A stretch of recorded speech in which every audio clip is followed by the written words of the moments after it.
Does viewing aggression increase the likelihood that children and later adults will enact actual and ultimately deadly aggression?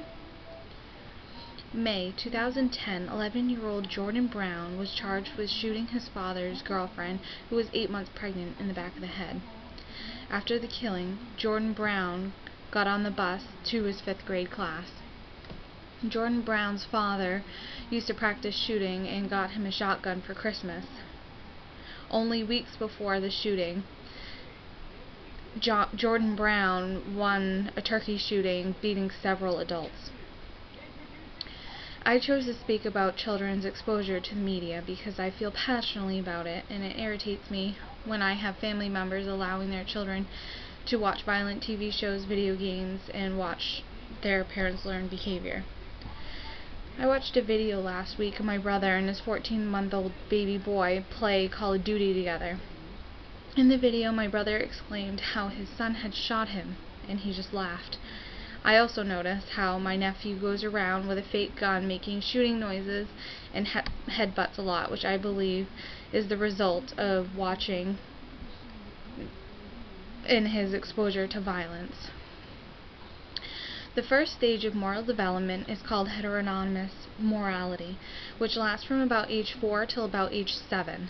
This stage of moral development, children see rules as unchangeable and permanent, so children play games rigidly because they assume that there is only one way to play, and that every other way is wrong. The second stage of moral development is the incipient cooperation stage, which lasts from about age 7 till about age 10. The game becomes more social, and they learn more formal rules of the game and play according to the shared knowledge. Finally, the third stage of moral development is the autonomous cooperation stage, which begins at about age 10, where children are fully aware that the formal game rules can be modified if the participants agree. Aggression among preschoolers is common, and rare if a child does not actually show at least one occasional act of aggression. Aggression is defined as intentional injury or harm to another person. There is a typical decline in aggression as children get older, but some children remain aggressive throughout the preschool period. Boys typically show higher levels of physical instrumental aggression, and girls are more likely to practice relational aggression.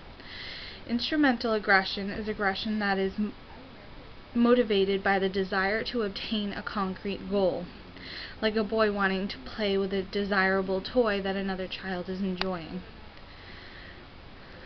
Girls show relational aggression, which isn't physical, but it's intended to hurt another person's feelings, which is demonstrated through name-calling, withholding a friendship, or simply saying mean and hurtful things.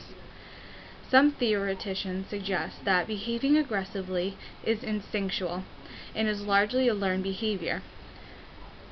Preschool-age children may learn that they can continue to play with a desired toy by aggressively refusing a classmate's request for sharing. A child can be reinforced for acting aggressively by continued use of the toy and are more likely to behave aggressively in the future. Reinforcement also comes in less direct ways, like exposure to aggressive models, that leads to the child to experience increased aggression. And I quote, for example, Albert Bandura and his colleagues illustrated the power of models in a classic study of preschool-age children. One group of children watched a film of an adult playing aggressively and violently with a Bobo doll, which is a large inflated plastic clown designed as a punching bag for children that always returns to an upright position after being pushed down. In comparison, children in another situation watched a film of an adult playing sedatively with a set of Tinker Toys. Later, the preschool-age children were allowed to play with a number of toys, which included both the Bobo doll and the Tinker Toys. But first, the children were led to feel frustration by being refused the opportunity to play with a favorite toy. As predicted by social learning approaches, the preschool-age children modeled the behavior of the adult. Those who had seen the aggressive model playing with the Bobo doll were considerably more aggressive than those who had watched the calm, unaggressive model playing with the Tinker Toys.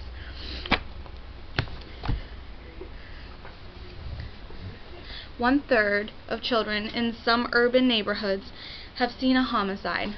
Two-thirds have seen a serious assault. Children's TV programs contain roughly 69% higher levels of violence than other types of programs, which contain roughly 57% of violence. Longitudinal studies have found that children's preferences for violent TV shows at age 8 are related to the seriousness of criminal convictions by the age of 30. Other evidence support the notion that observation in media violence can lead to a greater readiness to act aggressively and be insensitive to the suffering of their victims. Many video games contain a large amount of aggressive behavior, and a lot of children are playing such games. 14% of children aged 3 and younger and 50% of children ages 4 to 6 play video games containing aggressive behavior. Some children are more prone than others to act aggressively, and social learning explains that aggression seen on TV can prompt children to, in turn, act aggressively. Parents can teach their children that the aggression seen through the media is not okay. The children will then interpret the violent programs differently and be less influenced by them. So, to wrap things up, I just wanted to remind you that of the seriousness that the aggressive video games, TV, and watch behavior can have on children, to making them more aggressive and more apt to act violently. I feel that children should not be exposed to the violence in the media until they are old enough to fully grasp the fact that violence is not okay to engage in. Thank you.